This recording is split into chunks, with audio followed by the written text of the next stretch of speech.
दोस्तों, भारत की आजादी से अब तक अगर हमें किसी चीज का मलाल है तो उसमें से एक है ब्रिटेन के पास रखा हुआ हमारा कोहिनूर हीरा, जिसे वहां की क्वीन ने बड़ी बेशर्मी से अपने ताज की शान बना रखा है। जब भी इस हीरे को हम कभी टीवी पर देखते हैं तो हर भारतीय के सामने ब्रिटिश राज के वो काले दिन आ जाते हैं। इस हीरे ने बहुत से शासक और मालिक देखे हैं। एक देवी के मंदिर से चुराए गए इस हीरे ने इस्लामी आक्रमण से लेकर मुगलों की हार और पंजाब और अफगानिस्तान की सल्तनत का गिरना देखा है। इसने देखा है कि किस तरह सेनापति अपने ही राजा को धोखा देने से पीछे नहीं हटते, और शायद इसीलिए कुछ लोग ये भी कहते हैं कि इस हीरे पर उसी देवी का श्राप है। क्या इसकी पूरी कहानी और इस हीरे को कब कब किसने अपने कब्जे में किया, जानेंगे सब आज इस वीडियो में, तो अंत तक कहीं मत जाइएगा दोस्तों। कहते हैं कि कोहिनूर को 14वीं शताब्दी के आसपास अलाउद्दीन खिलजी ने दक्षिण भारत से चुराया था। उस वक्त यह हीरा एक मंदिर में देवी की आंख में लगा हुआ था। शायद इस देवी का श्राप था, या फिर जो भी इस हीरे के नजदीक आया उसने अपना सब कुछ गंवा दिया। खिलजी के बाद यह हीरा बाबर को दिल्ली फतेह करने पर तोहफे के रूप में भेंट किया गया और ये मुगलों के हाथ लगा। शाहजहां ने इसे अपने तख्त ताऊस का हिस्सा बनाया और फिर शाहजहां को बंदी बनाने के बाद उसके बेटे औरंगजेब ने इसकी मिल्कियत हासिल की। इस दौरान इस हीरे को और सुंदर बनाने के लिए औरंगजेब ने हॉर्टेंस बोर्जिया को बुलवाया, जिसका काम हीरे को इस तरह काटना था कि वो और ज्यादा चमके। पर बोर्जिया ने इस 793 कैरेट के हीरे को इस तरह काटा कि इसका वजन केवल 186 कैरेट रह गया। कहते हैं कि देखकर औरंगजेब इतना नाराज हुआ कि उसने बोर्गिया को पैसे देने से ही मना कर दिया, साथ ही उस पर 10,000 रुपए का जुर्माना भी लगाया। 186 कैरेट का यह हीरा अभी भी नायाब था और आने वाले कई सालों तक मुगलों की शान रहा। लेकिन फिर 1739 में दिल्ली के नादिर शाह का हमला हुआ, जिसने दिल्ली पर अपार कहर बरपाया।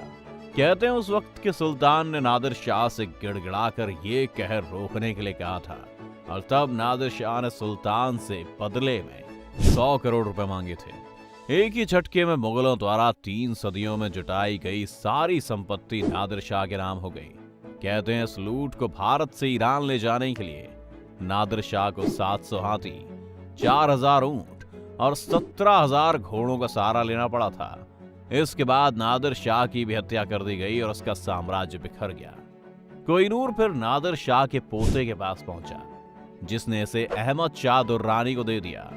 वही अहमद शाह दुर्रानी जिसने अफगानिस्तान में अफगान एम्पायर की स्थापना की। अफगानिस्तान पर इसके बाद रशियन एम्पायर का हमला हुआ और अहमद शाह दुर्रानी के पोते शुजा शाह दुर्रानी इसमें हार गए और यह हीरा लेकर लाहौर भाग गए।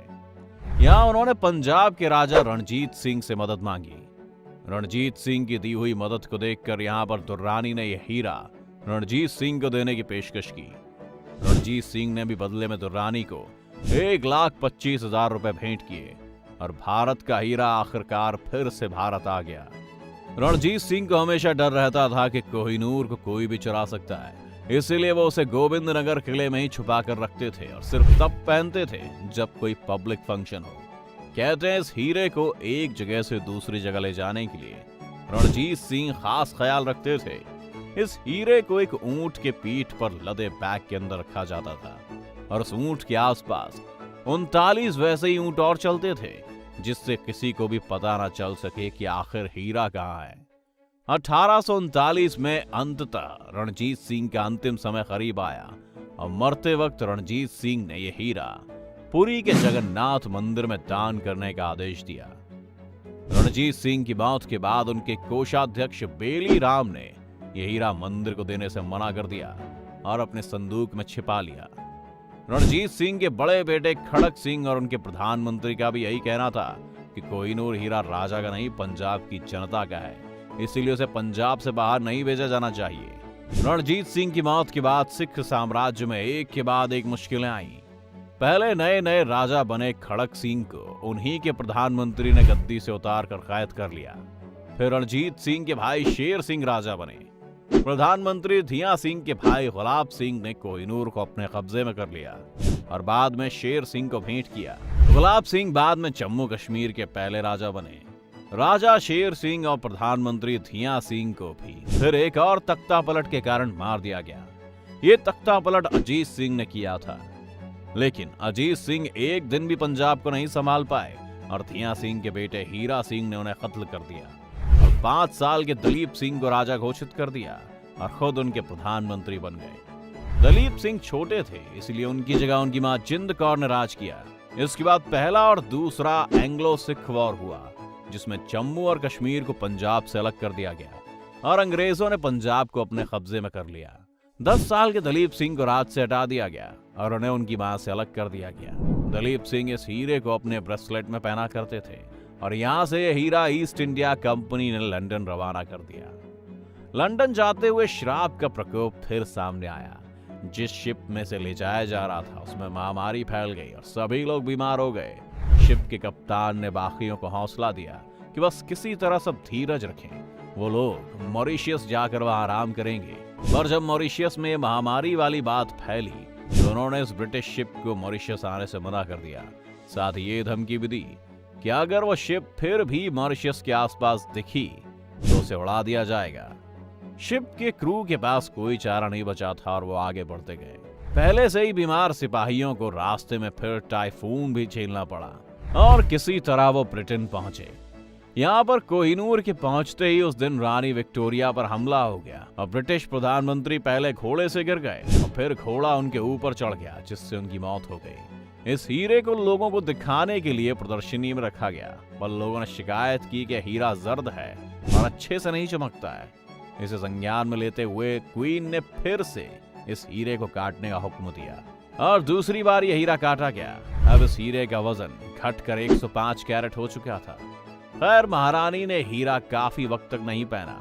उन्हें हमेशा इस हीरे को देखकर कुछ अजीब एहसास होता था, जो उन्हें अक्सर परेशान करता था।